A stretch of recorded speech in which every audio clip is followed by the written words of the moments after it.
moi, quelques mots sur, ce qui m'a vraiment marqué, c'est le fait de je me suis beaucoup cherchée du fait que j'étais une enfant que je me suis rendu compte après, hein, quand j'avais 40 ans, qu'en fait j'étais précoce et du coup j'étais marginalisée dans mes relations. Je me sentais différente, on me renvoyait que j'étais différente et toute cette sensibilité que je vivais, que je percevais avec une multitude de perceptions, je savais vraiment pas quoi en faire et du coup je cherchais à l'extérieur en fait à essayer de poser des jalons, de trouver une place qui me convenait, un endroit et cetera et je me souviens une fois pendant ma formation de coach où moi j'étais dans beaucoup de ressentis, de créativité, je me disais: «Ça serait vraiment intéressant de pouvoir mélanger». Il y a 10 ans de ça, hein, le développement personnel et toutes les pratiques corporelles n'étaient pas aussi développées qu'aujourd'hui, il y a plus de 10 ans. Je me disais: «Ça serait drôlement bien de faire un mix entre, le coaching et à l'époque, je me formais à l'enseignement du qigong et à mélanger les 2. Puis je partage ça avec un coach, super expérimenté.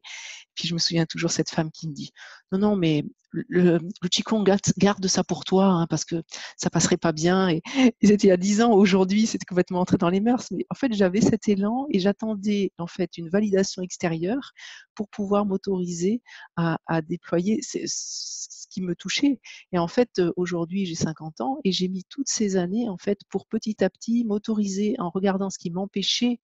à déployer cette énergie de spontanéité, de créativité et cetera et puis petit à petit, ça a cheminé. Un jour, j'ai proposé à une personne de co-animer un stage, en amenant du qigong et petit à petit, je me suis, fait mes propres expériences qui m'ont donné confiance. Donc ça, c'est un exemple où j'ai dû arrêter de demander des autorisations extérieures, écouter mon énergie de vie, écouter mon élan pour pouvoir oser, faire des expériences avec qui j'étais, petit à petit. Il y a aussi un sujet qui a été important pour moi dans ma vie, c'est la sécurité financière puisque pendant 20 ans j'ai été salariée dans un établissement public, donc en super, sécurité et puis,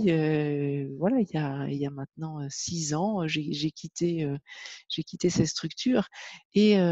ça a demandé du temps, en fait, hein. Pendant longtemps, j'ai vraiment eu des parties de moi qui étaient terrifiées, hein, de recevoir une facture, de les fins de mois, d'aller faire des courses, j'y allais la boule au ventre. Hem et puis petit à petit, alors qu'aujourd'hui ma vie est la même, qu'on vient de passer un creux de trésorerie dans l'institut, et cetera et aujourd'hui je vois bien que c'est étonnant de regarder derrière et de me dire: «Eh ben, j'ai passé cet été, tranquillement». Parce qu'il y a comme une confiance de fond qui s'est installée et ça vraiment et de pouvoir en même temps être en lien et vraiment cette dynamique, en même temps être en lien avec cette confiance de fond, ce qu'on appelle nous les qualités de la présence, hein, la stabilité, la tranquillité et de voir comment ça vit en nous et d'apporter une attention, mais sans rejeter non plus ce quelque chose qui a peur et de dire: «Non, non, ça va aller. Non, je ne vais pas le dire, ça va aller». Je suis consciente de cet espace de douceur et de tranquillité que je suis et en même temps, je vais pouvoir reconnaître que quelque chose en moi est terrifié et à force de faire connaissance avec ce quelque chose, ben, petit à petit, je suis étonnée de voir que j'ai fait beaucoup de progrès dans ce domaine-là de la sécurité financière puisque quelque part, il y a une sécurité intérieure qui s'est installée, avec ce processus. Voilà, après il y a plein d'autres exemples, hein, moi j'étais aussi dans une dynamique de dans la vie, faut se battre pour y arriver et là je vois, pareil, hein, quand je relis un peu les notes qu'on avait prises il y a 1 an pour préparer, ce webinaire, ben, je vois le progrès que j'ai fait en 1 an. J'ai continué dans cette dynamique d'embrasser pleinement, de s'autoriser quand quelque chose arrive, à m'arrêter un instant,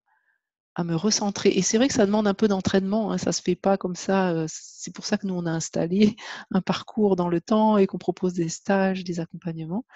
De m'arrêter un instant, de revenir à moi, de ressentir mon centre, mon axe, mes points d'appui et d'être avec ce quelque chose, qui panique, ce quelque chose qui dit qu'il va pas y arriver, voilà, il y a comme voilà, il y a plus d'espace dans ma vie et je continue à cheminer. Il y a encore des sujets pour lesquels, je ne suis pas pleinement qui je suis, mais je vois vraiment que le fait d'avoir installé vraiment dans mon quotidien cette posture grâce au focusing de la relation intérieure, je vois le chemin parcouru ces dernières années et Pascal, en est témoin aussi.